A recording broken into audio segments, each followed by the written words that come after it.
يا ابن مسعود جلوسك ساعة في المسجد العلمي في مجلس العلم لا تمس قلما ولا تكتب حرفا خير لك من إتق 1000 رقبة ونظرك إلى وجه العالم خير لك من 1000 فرس تصدق بها في سبيل الله. نلا رسول الله عليه وسلم وين ابن مسعود mo ganduɗa ko gando gandintono belɗo haqqille jaajɗo haqqille nelaɗo sallallahu alaihi wa sallam wimo he ibn mas'ud jonde maɗa e jooɗagol ma e jonde gandal taw a memani kuɗol a windani hay harfu goto keɗoɗa ina ɓuuri moƴƴandema rimɗinde ujunere gando dimɗinama men ndardema yeeso gando ina ɓuuri moƴƴandema nde cakkotoɗa ujunere puccu taw caktiɗa koye laawol Allah jihaadi mbaɗa ɗum jihaadi sabu Allah kono noonne kadi nelaɗo sallallahu alaihi wa sallam o wi wa salamuka ala ilmin khayrun min ibadika 1000 sana salmindema gando taw paaniɗa hen ko Allah e ɓallorade mo Allah ina ɓuri moƴƴandema dewal duuɓi ujunere. Allahu akbar. Kono noon ina jogii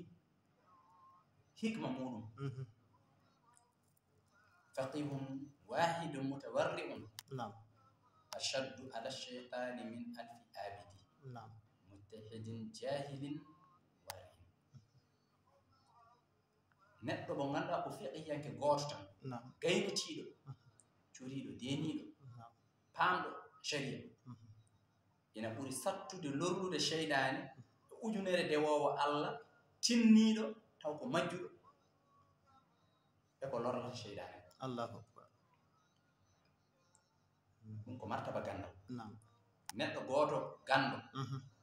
kulɗo Allah gaynitiɗo paamɗo omo rewa Allah e nder ko rewata Allah ko lorlata cheydane ko ina ɓuri sattude e ujunere neɗɗo mo janngani taw ko human binne rewgol muɗum Allah ko memata ina lorla cheydane ko. ma ubidallaha bi shay'in afdalu min fiqhin fi din wala faqihun wahidun ashaddu ala shaytani min 1000 abidi wa li kulli shay'in imad wa imadu hadha din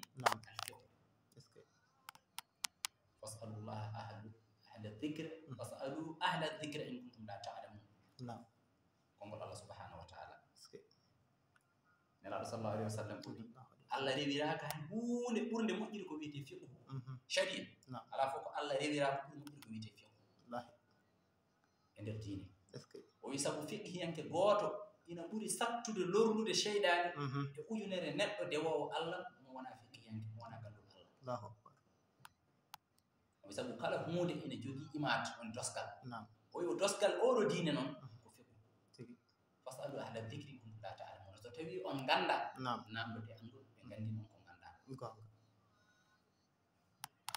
nelaɗo sallallahu alaihi wa sallam fadlul alimi ala al abidi ka fadli al qamari laylat al badri ala sa'iri al kawakib. nelaɗo sallallahu alaihi wa sallam wi ɓural gando e dewal muɗum Allah aɗani holno way kono ɓural lewru laylatul badri lewru dañjul balɗe 15 hay noon waadi e ko dendagal koode ɗeni ko noon gando kulɗo Allah dewowo Allah o waadi e huma binneɓe rewoɓe Allah ɓe ngala gandal. No lewru ndu ɓuriri koode ɗe lumiére ɗe lergol ni kanje pop so ɗe dendi lewru ndu ɓuri ɗe so nde lewru ha dañi balɗe 15 o wi ko noon oɗo gando waadi e ɓeɗo huma binneɓe rewoɓe Allah ɓe ganda Allah. qala sallallahu alaihi wa sallam man taqada li yata'allama ilman ghufira lahu qabla an yahdhuwa. nelaɗo sallallahu alaihi wa sallam o wi neɗɗo fof egguɗo omo yaha dartoyde gandal ma Allah yaafomo nam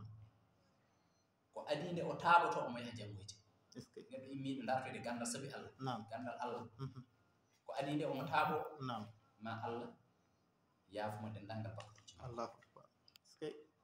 nelaɗo sallah sallam wi Allahu akrimul ulama nam fa innahum inda Allahi kurama mukramuna nam nelaɗo sallah sallam o wi teddine anduɓe sabu to Allah to koɓe tedduɓe koɓe teddinaɓe gonga ganda ko Allah teddini ko nelaɗo sallah sallam teddini wallahi nelaɗo wi teddinen anduɓe nam to Allah to koɓe tedduɓe koɓe teddinaɓe gonga sa teddini gandu a teddini nelaɗo sallah sallam teddini Allah subhanahu wa taala man nadara ila wajhi l alimi nadaratan fa fariha biha khalaqa Allahu taala min tilka nadarata malakan yastaghfiru lahu ila yawmi alqiyamati nam ɗum ɗo fof jeeya koye ɓuure anduɓe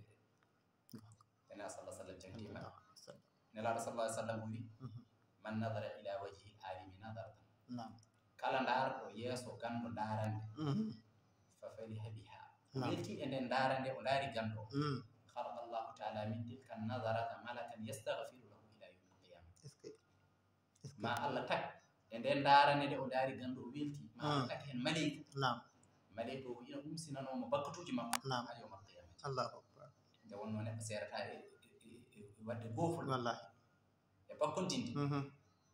Allah noon e on goofoowo on bakkondinoowo Allah ina jogii wonta sababu Allah yaaforomo bakkatuji makko e woɗo sifa Allahu akbar man akrama aliman fa agad akramani nela sallah sallam wi teddinɗo ganndo fof teddini kam est-ce que wa man akramani faqad akrama Allah nam kala teddinɗo kam teddini Allah subhanahu wa taala wallahi wa man akrama Allah fa ma'awahul janna teddinɗo Allah fof kam on kam sikki Allah tappote makko ko aljanna wonata ganndo sa teddinimo teddinta ko nelaɗo wallahi sabu al ulama warasatul anbiya al gonga ulama warasatul anbiya wallahi kullu waliyin ala qadami nabiyyin nam kala wali o yaɓɓi koye felo annabi gonga al ulama o anduɓe ɓe Nam. warasatul anbiya kamɓe ɗonti annabaɓe gonga anduɓe ɓe kamɓe ɗonti annabaɓe gonga ɗum noon so tawi a teddini ganndo nam a teddini nela sallah sallam sa teddini nela sallam a teddini Allah subhanahu wa taala teddini Allah subhanahu wa taala tappote makko aljanna tigi nawmol alima afdalu min ibadati jari nam wallahi ala sallah sallam wi ɗoygol ganndo ɓuri moƴƴude dewal Allah huma binne marawde ganndo waala ɗanade ha weeta huma binne waala rewde Allah est-ce que sabu kanko kuma binne o ko adi fof o annda to juulete to aña juulede e to yiɗa juulede ndeysan kadi hay juulde makko nde o juulata farilla nde yama ko heewi nan ɗon omo bonna o annda Allahu sabu gollal kala ngal gonɗa e gollude Allah na ɗum gandal ko ɓuri hewde e bonnande gonga sa itti kam ɗo a wiye mi yami jooɗoyo to